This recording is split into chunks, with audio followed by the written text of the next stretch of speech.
जय हिंद बच्चों। चलिए आज आप लोगों को मैं एक भारत के पूर्वोत्तर राज्यों के एक क्षेत्र के बारे में बताने जा रहा हूं। भारत के पूर्वोत्तर राज्य का मतलब क्या हो गया? भारत के पूर्वी क्षेत्रों में जितने भी सारे जो राज्य हैं, जैसे असम, मिजोरम, नागालैंड, ये सभी क्या है? भारत के पूर्वी क्षेत्र का राज्य है। समझ रहे बात को? तो यहां पर हमने एक बात जो बताई है, मिजो नेशनल फ्रंट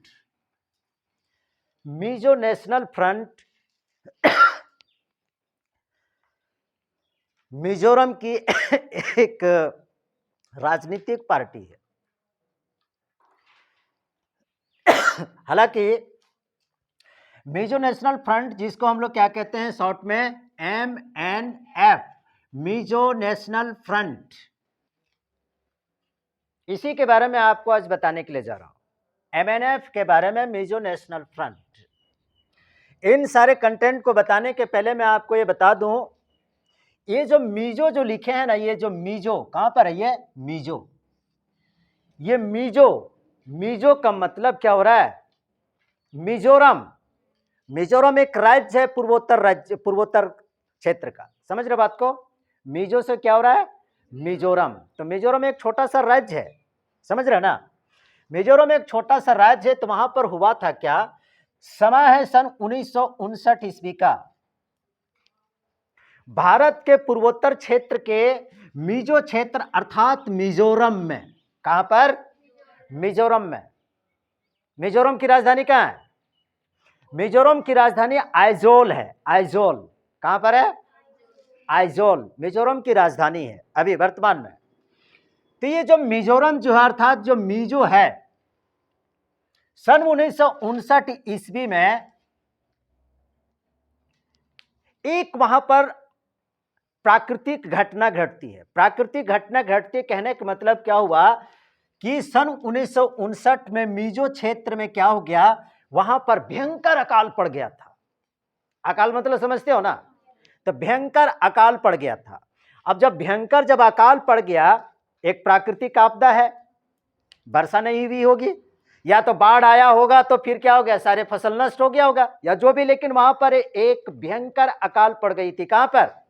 मिजोरम में भारी अकाल पड़ गया, भयंकर अकाल पड़ गया। यह उस वक्त की बात है जब मिजोरम जो था, अर्थात मिजो जो था, उस वक्त असम के अधीन था। उस वक्त क्या था? असम के अधीन था मिजोरम। तो वो उस समय की बात है जब मिजोरम जो था वो असम के अधीन था। उस वक्त वहां पर एक भयंकर अकाल पड़ जाता है, बहुत बड़ा अकाल पड़ा।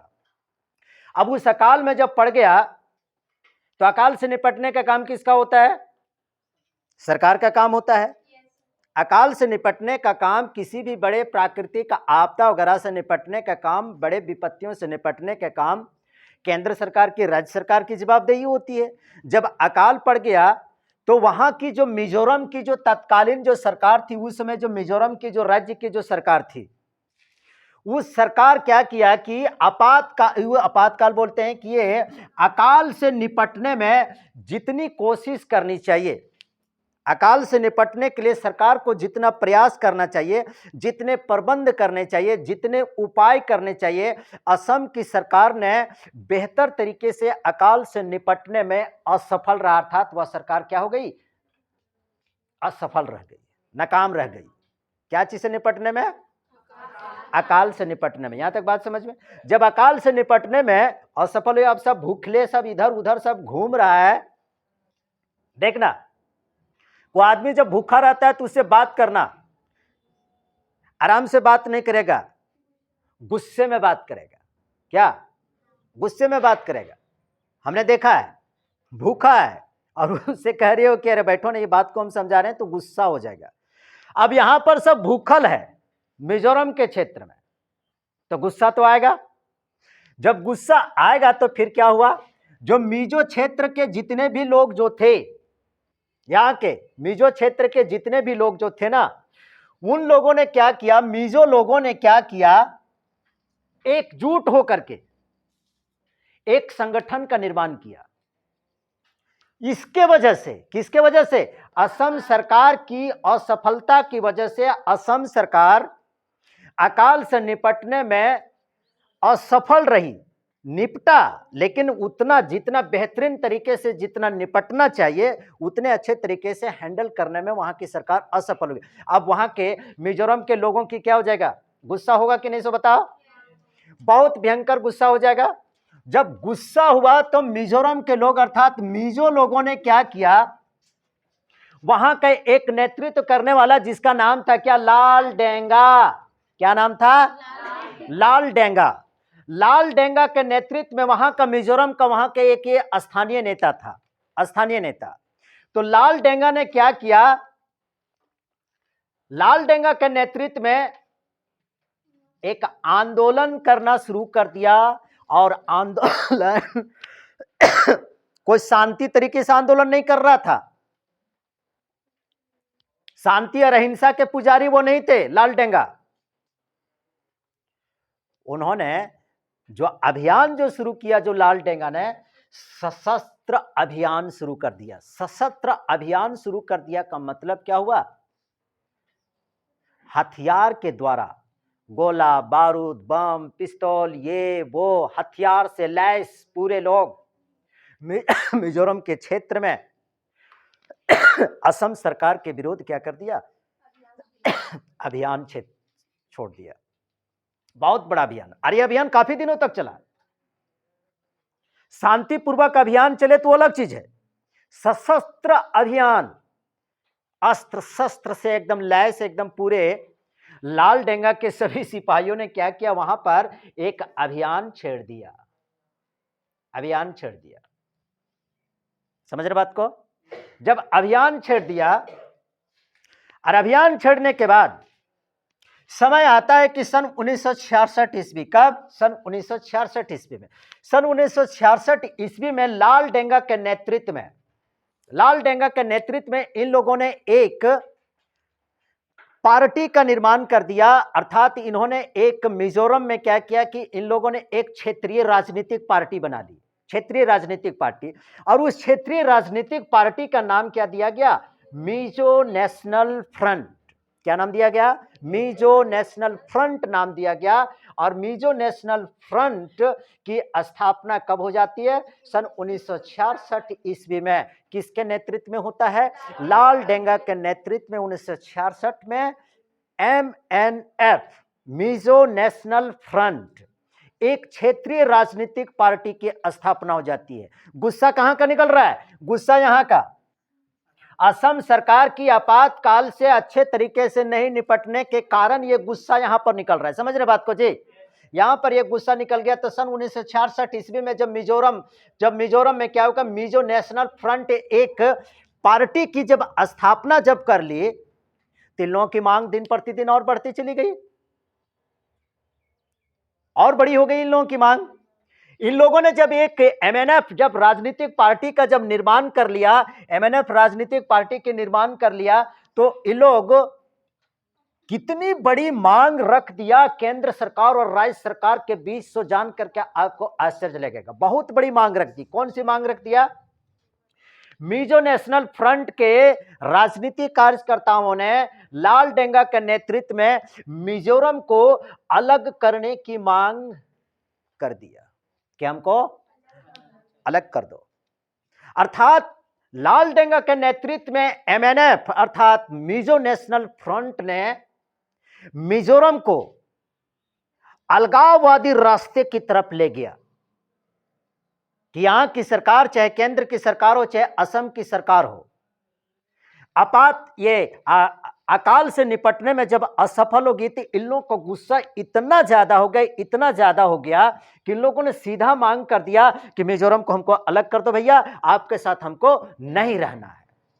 अलगाववादी नीति की तरफ चल गया। और यह काफी लंबे समय तक यह आंदोलन चला है, बहुत लंबे समय तक आंदोलन चला लाल डेंगा के नेतृत्व में। बहुत ही खूंखार और बहुत ही खतरनाक नेतृत्व करता था लाल डेंगा। समझ रहे बात को। ये लाल डेंगा के इसमें नेतृत्व क्या, यह कमाल था। आजादी की मांग करने लगा। जब आजादी की मांग करने लगा तब तक समय आ जाता है सन का, सन 1986 ईस्वी का समय आ जाता है। और सन 1986 ईस्वी में देश के प्रधानमंत्री राजीव गांधी बन जाते हैं।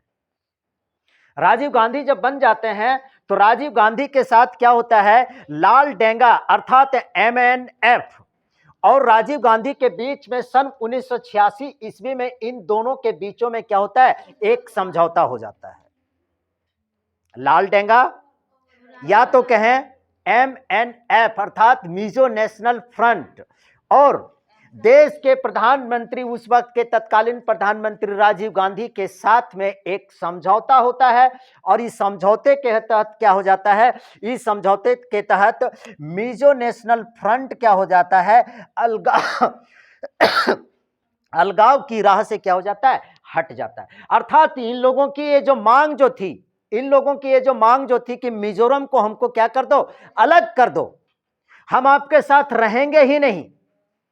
लेकिन 1986 ईस्वी में दोनों के बीच में जब समझौता होता है तो अंततः क्या होता है, मिजो नेशनल फ्रंट अलगाववाद की नीति से बिल्कुल अलग हट जाता है। अर्थात जो मिजोरम को अलग करना चाहता था, इस रट से, इस जिद से वह बिल्कुल क्या हो गया, एकदम बिल्कुल अलग हो गया। अर्थात इस मांग को उन लोगों ने बंद कर दिया, दोबारा फिर मांग नहीं किया। यहां तक बात समझ में आ गई।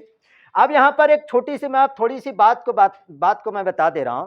आप लोग समझते हुए कि मिजोरम, जिस समय की ये जो बात जो चल रही है कि मिजोरम उस समय की बात ये चल रही है कि जब मिजोरम असम का एक छोटा सा क्षेत्र हुआ करता था। असम है ना, अभी एक तो राज्य है ना, उस वक्त मिजोरम जो था असम का ही एक अभिन्न अंग था, एक जिला था। समझ रहे बात को, तो एक जिला था।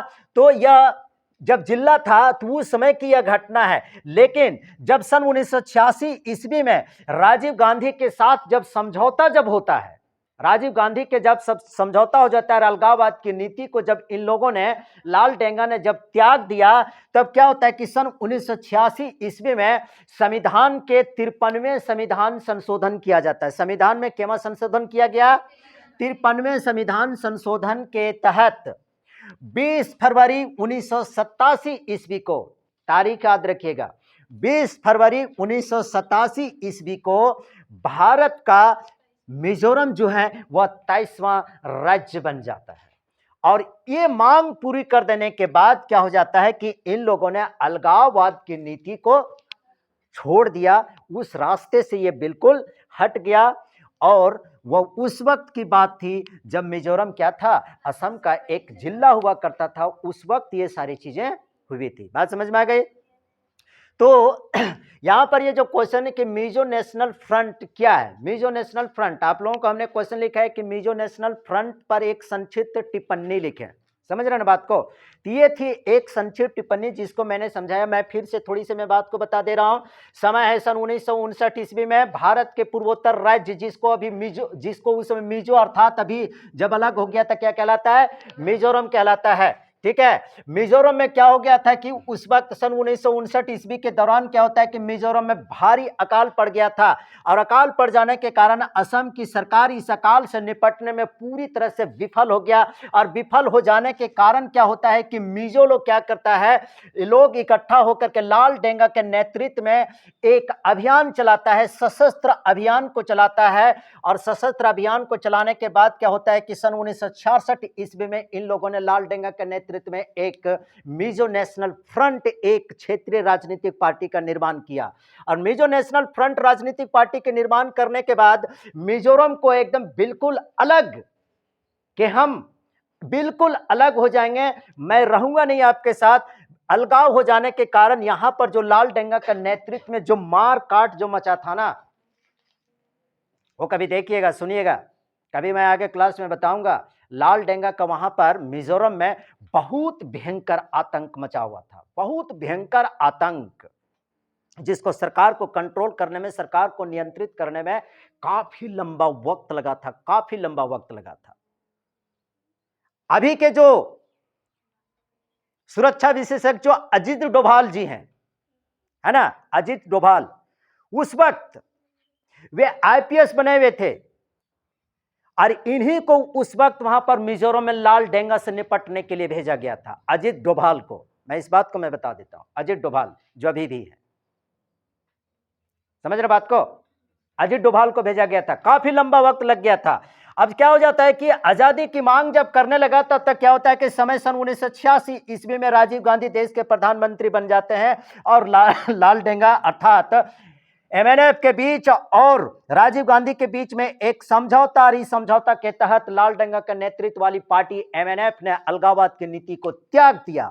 और त्याग इसलिए दिया क्योंकि सन 1986 ईस्वी में राजीव गांधी के नेतृत्व में क्या होता है कि 53वां संविधान संशोधन किया जाता है। इस संशोधन के तहत 20 फरवरी सन 1987 ईस्वी को मिजोरम को एक राज्य का दर्जा दे दिया जाता है और इस प्रकार से मिजोरम शांति के रास्ते पर चल निकलता है। बात समझ में आ गई?